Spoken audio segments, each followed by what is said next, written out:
जय गुरुदेव। धन धन गुरुदेव। आज मेरा सौभाग्य है पद्मश्री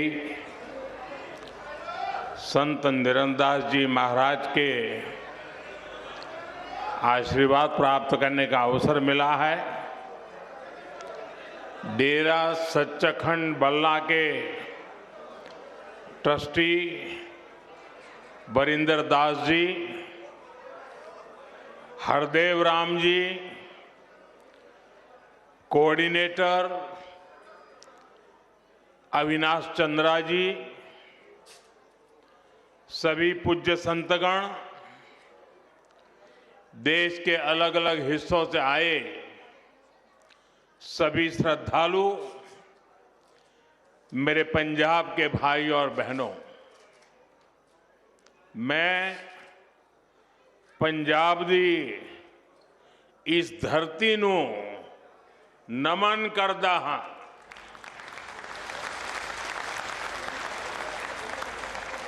आज माघ पूर्णिमा की पवित्र तिथि है। श्री गुरु रविदास जी की 649वीं जयंती का पावन अवसर है।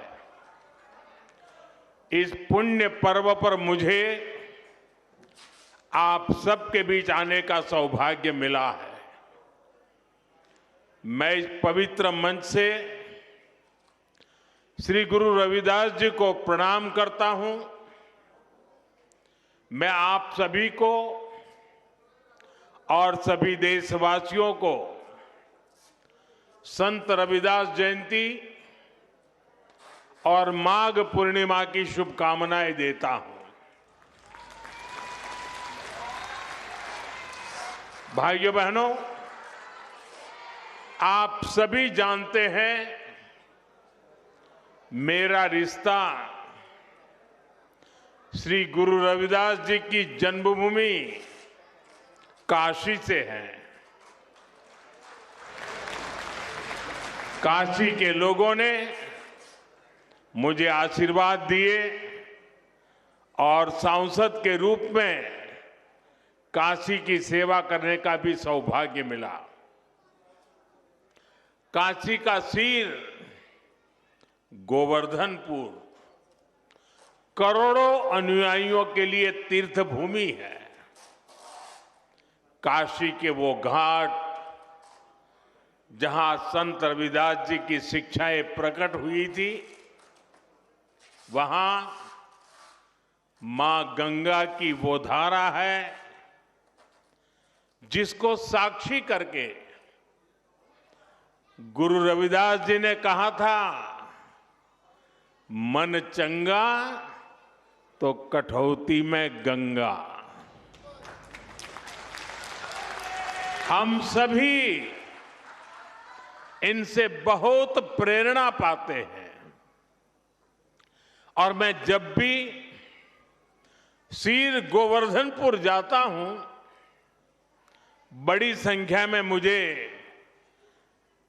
मेरे पंजाब के भाई बहनों से मिलने का भी सौभाग्य मिलता है। अब इस बार मैं संत रविदास जी की प्रेरणा भूमि पंजाब की वीर भूमि में आया हूं। मैं मानता हूं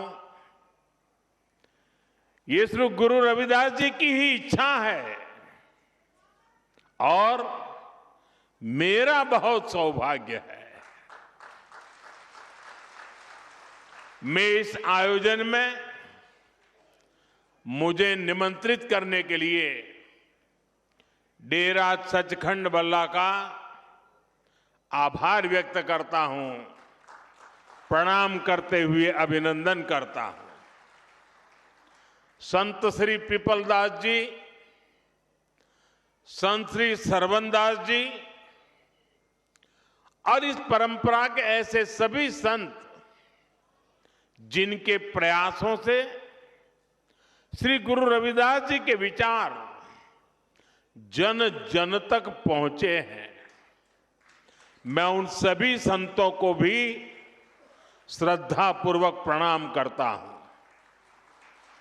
साथियों, समाज सेवा के क्षेत्र में डेरा सचखंड बल्ला के कार्य बहुत सराहनीय रहे हैं। शिक्षा, स्वास्थ्य से जुड़े अनेक कार्य पूज्य संत श्री निरंजन दास जी महाराज के मार्गदर्शन में अविरत हो रहे हैं। उनके नेतृत्व में दुनिया के कई देशों में श्री गुरु रविदास जी के विचारों का प्रसार भी हुआ है। इस योगदान को सम्मान देने के लिए अभी हाल ही में हमारी भाजपा की केंद्र सरकार ने पूज्य संत श्री निरंजन दास जी महाराज को पद्म पुरस्कार से सम्मानित किया है। इस अवसर पर मैं उन्हें आदरपूर्वक नमन करता हूं। उनके सभी अनुयायियों को इस सम्मान के लिए बधाई देता हूं। सभी संतजन इस पवित्र पर्व पर मैं आप सबके बीच एक व्यक्तिगत कृतज्ञता भी व्यक्त करना चाहता हूं। अभी कुछ ही महीने पहले पूज्य संत निरंजन दास जी महाराज और संतों के स्नेह से मेरे जन्मदिन पर डेरा सचखंड बल्ला में अरदास हुई थी। मेरे लिए ये सामान्य बात नहीं है, मेरे जीवन में बहुत विशेष बात है। संत रविदास जी ने हमें सेवा का जो मार्ग दिखाया है, उस प्रेरणा को इससे और ऊर्जा मिली है।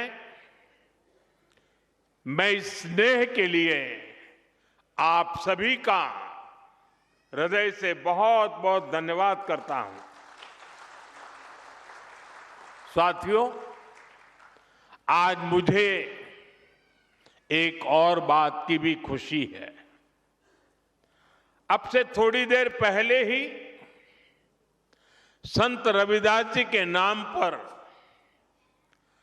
आदमपुर एयरपोर्ट का नया नामकरण हुआ है।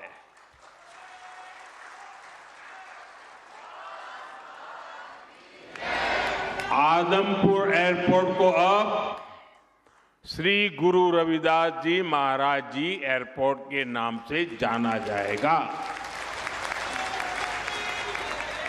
इसके साथ भी एक और भी कार्यक्रम हुआ आज। इसके अलावा हलवारा एयरपोर्ट की नई टर्मिनल बिल्डिंग का उद्घाटन भी किया गया। मैं पंजाब समेत पूरे देश के लोगों को इन कार्यों की बहुत बहुत बधाई देता हूं। साथियों, श्री गुरु रविदास जी ने समाज में बराबरी और समान अवसर की बात की थी। इसी भावना से अयोध्या के एयरपोर्ट का नाम महर्षि वाल्मीकि इंटरनेशनल एयरपोर्ट रखा गया। अब आज का ये आयोजन उसी भावना को आधुनिक रूप दे रहा है। साथियों, श्री गुरु रविदास जी के जन्म को 600 साल से ज्यादा हो चुके हैं, यानी 6 सदियां बीत गई। आप देखिए, उस दौर में भारत ने कितने विदेशी आक्रमण झेले, कितनी हिंसा और अस्थिरता झेली। एक और बाहरी हमले तो दूसरी ओर भीतरी चुनौतियां, और ऐसे कठिन समय में काशी में रविदास जी जैसे संत का जन्म हुआ था। उन्होंने समाज को झकझोरा। उन्होंने हमें सिखाया, एक ही माटी के सब भांडे, सभा का एको सिरजनहार। रविदास व्यापे अकई गट भीतर, सबको एक ही घड़े कुम्हार। अर्थात हम सब एक ही मिट्टी से बने हैं और हमें बनाने वाला एक ही कुम्हार है। साथियों, श्री गुरु रविदास जी की ऐसी शिक्षाओं से समाज में एक नई चेतना जगी। भारत के समाज ने अपनी कमजोरियों को पहचानना भी शुरू किया और उन्हें दूर भी किया। यहां पंजाब में भी लाखों लोगों ने संत रविदास के दिखाए मार्ग पर चलकर उनके आदर्शों और उपदेशों को आत्मसात किया। साथियों, श्री गुरु रविदास जी ने भारत के लिए भविष्य की एक संकल्पना भी पेश की थी। उनकी उस संकल्पना का नाम था बेगमपुरा। उन्होंने कहा था, बेगमपुरा शहर की नाऊ, दुख अंदो नाही तिही ठाऊ, ना तस्वीस खिराजू, न मालू खौफू न खाता न तरसू जवालू। वैसे तो संत रविदास जी के इस शब्द के गहरे आध्यात्मिक अर्थ है, लेकिन इसमें एक शहर की या एक समाज की रूपरेखा भी है। एक ऐसी व्यवस्था जहां कोई दुखी ना हो, कोई वंचित ना हो। मुझे संतोष है कि आजादी के इतने दशक बाद देश अब मिशन मोड में पूज्य रविदास जी की संकल्पना को साकार करने के लिए काम कर रहा है। इसी मिशन का नाम है विकसित भारत का लक्ष्य। विकसित भारत यानी ऐसा भारत जहां कोई गरीबी में रहने को मजबूर ना हो। एक ऐसा भारत जहां सबके लिए सम्मान हो, सबके लिए संभावनाएं हो। और मुझे विश्वास है, संत रविदास के आशीर्वाद से हम विकसित भारत के लक्ष्य को जरूर पाकर रहेंगे। साथियों, आज सुबह ही संसद में देश का बजट प्रस्तुत किया गया है। ये बजट गरीब, अन्नदाता, युवा शक्ति और नारी शक्ति को और सशक्त करने वाला बजट है। ये बजट गांव को मजबूत करने का बजट है। ये किसान की आय बढ़ाने वाला बजट है। ये आत्मनिर्भर भारत को, मेक इन इंडिया को बढ़ावा देने वाला बजट है। साथियों, बीते वर्षों में हमारी सरकार ने सड़क, पुल, बिजली, पानी, रेल, गरीबों के घर, सिंचाई, ऐसे हर इंफ्रास्ट्रक्चर में अभूतपूर्व निवेश किया है। इस बजट में ऐसे कामों के लिए पहले से भी अधिक यानी 17 लाख करोड़ रुपए का प्रावधान किया गया है। इससे गांव, गरीब, किसान, नौजवान सभी को फायदा होगा। इंफ्रास्ट्रक्चर निर्माण पर लगने वाला हर रुपया रोजगार के अनेक नए अवसर बनाता है। गांव में गरीब का घर बनता है तो मिस्त्री हो, गाड़ी वाले हो, स्थानीय दुकानदार हो, सबको फायदा होता है। गांव की सड़कें अच्छी होगी तो मंडी तक उपज पहुंचाना आसान होगा और इन सब का फायदा यहां आप सभी को मिलेगा। साथियों, बीते सालों में हमारी सरकार ने गरीबों और मध्यम वर्ग को सस्ता और अच्छा इलाज देने में बहुत ध्यान दिया है। पिछले 11 सालों में बहुत सारी दवाएं सस्ती की गई है। गरीबों को और बुजुर्गों को मुफ्त इलाज की सुविधाएं दी गई है। इस बजट में इसी संवेदनशीलता के साथ और भी महत्वपूर्ण निर्णय लिए गए हैं। कैंसर के इलाज को और सस्ता करने के लिए अनेक कैंसर दवाओं को और सस्ता किया गया है। कई ऐसी और बीमारियां हैं जिनकी दवाएं विदेशों से मंगानी पड़ती हैं। गरीब और मिडिल क्लास के लिए इतनी महंगी दवाएं पहुंच से बाहर होती हैं। ऐसी अनेक दवाओं को भी अब और सस्ता किया गया है।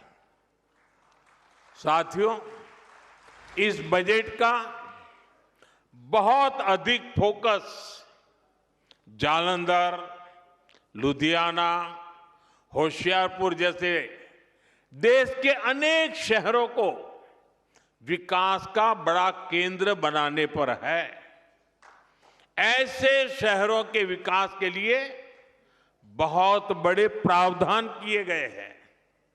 पंजाब तो देश के उन राज्यों में है जहां किसानों के साथ साथ छोटे छोटे उद्योगों की, एमएसएमईज की एक समृद्ध परंपरा है।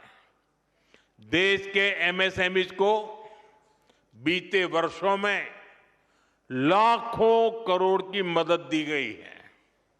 इस बजट में भी एमएसएमईज के लिए हजारों करोड़ रुपए के फंड की व्यवस्था की गई है। बीते वर्षों में भारत का एक्सपोर्ट बहुत अधिक बढ़ा है।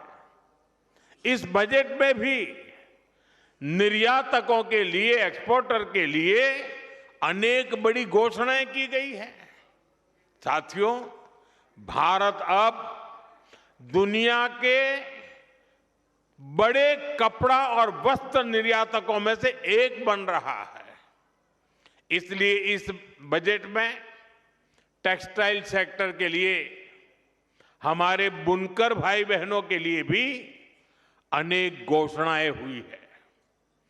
महात्मा गांधी ग्राम स्वराज अभियान से हमारे गांवों में जो बुनकर है, हथकरघा और हस्तशिल्प से जुड़े साथी हैं, उनको बहुत फायदा होगा। कपड़ा क्षेत्र में ज्यादा से ज्यादा रोजगार बने, इसके लिए प्रोत्साहन का भी प्रावधान किया गया है। देश में और भी कई मेगा टेक्सटाइल पार्क बनाए जाएंगे। इससे कपास किसानों से लेकर श्रमिकों तक हर किसी को फायदा होगा। साथियों, बजट का एक और फोकस एरिया खेल है, स्पोर्ट्स है, और पंजाब तो इसमें बहुत आगे है। इस बजट में खेलो इंडिया मिशन की घोषणा की गई है। इसके तहत आधुनिक इंफ्रास्ट्रक्चर तो बनेगा ही, साथ ही जो कोच है, सपोर्ट स्टाफ है, स्पोर्ट्स साइंस है, इससे जुड़े प्रोफेशनल्स भी तैयार किए जाएंगे। साथियों, बजट से कुछ दिन पहले ही देश की अर्थव्यवस्था में नई ऊर्जा भरने वाला एक और ऐतिहासिक काम हुआ है। भारत और यूरोपियन यूनियन के बीच ट्रेड डील पर सहमति बनी है और सारी दुनिया कह रही है mother of all deal.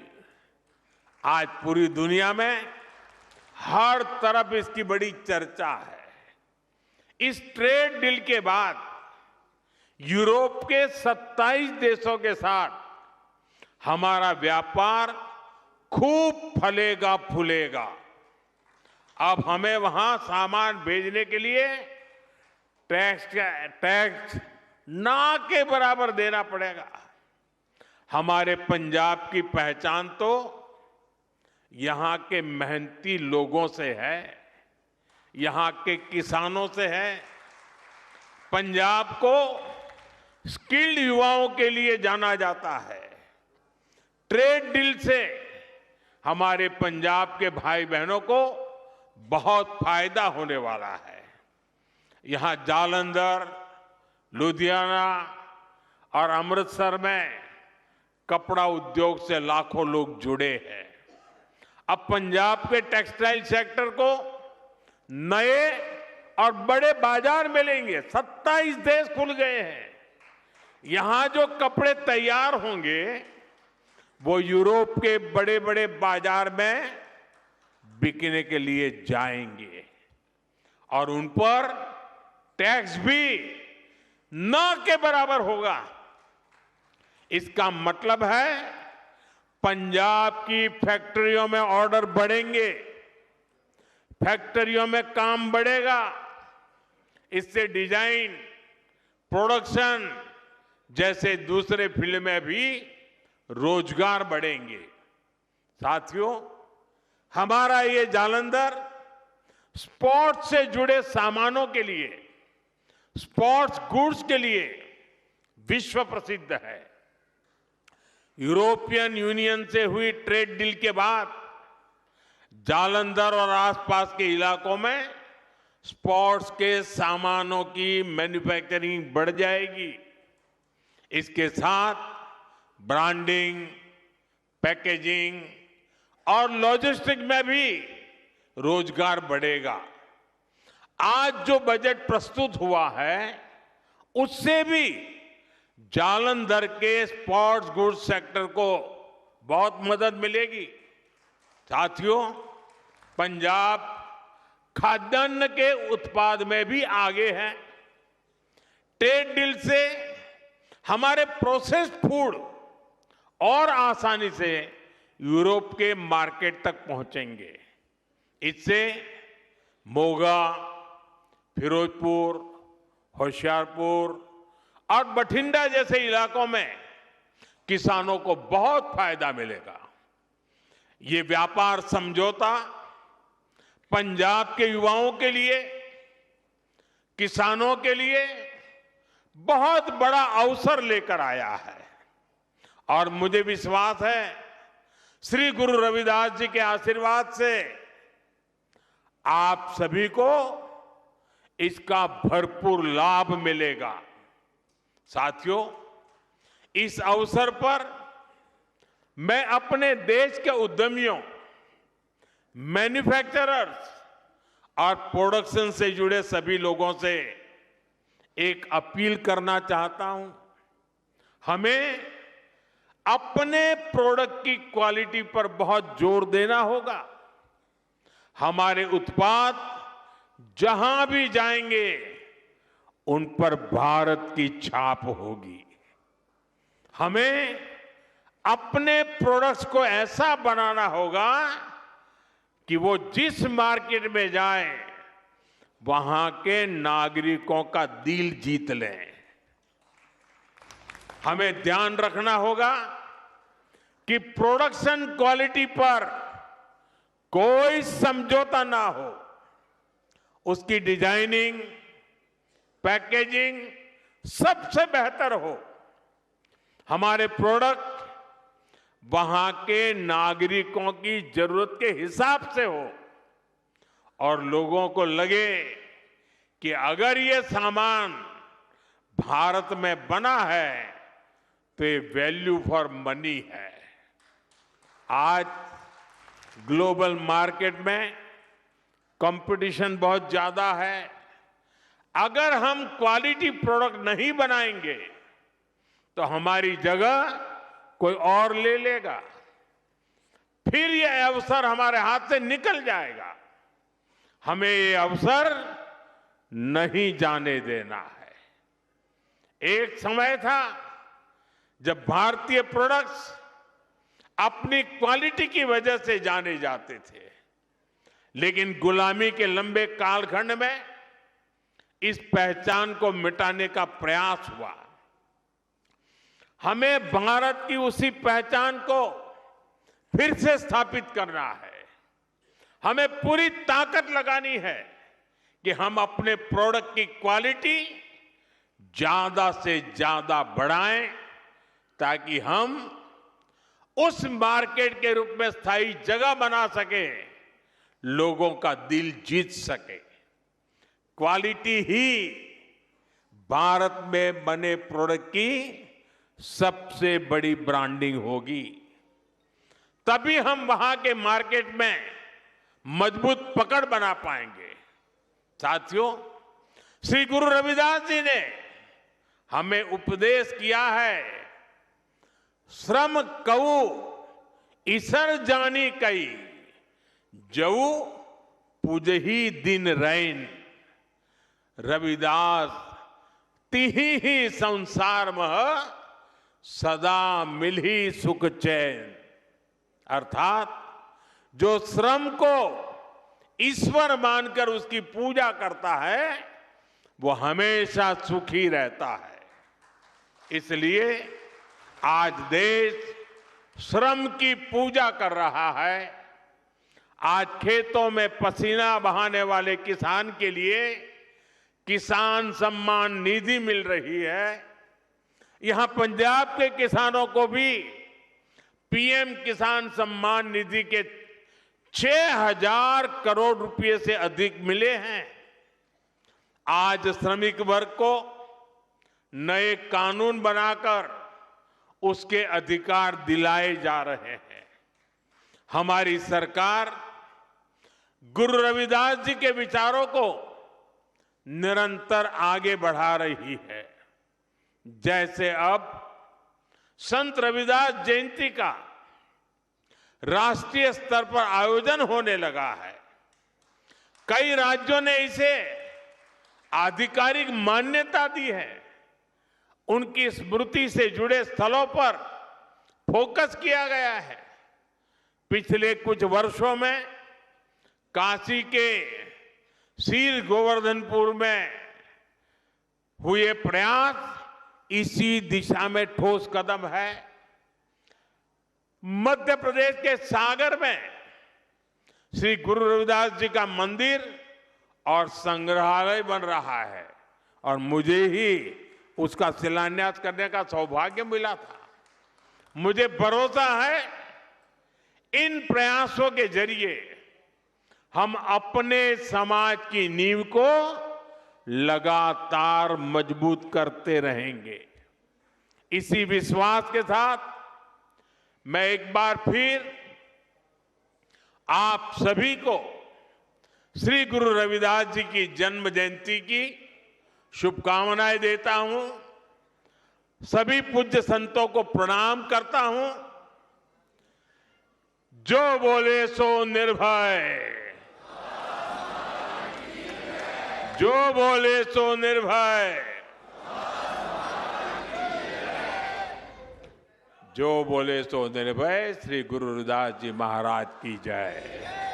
Shri Guru Ravidas ji महाराज की, श्री गुरु रविदास महाराज की बहुत बहुत धन्यवाद।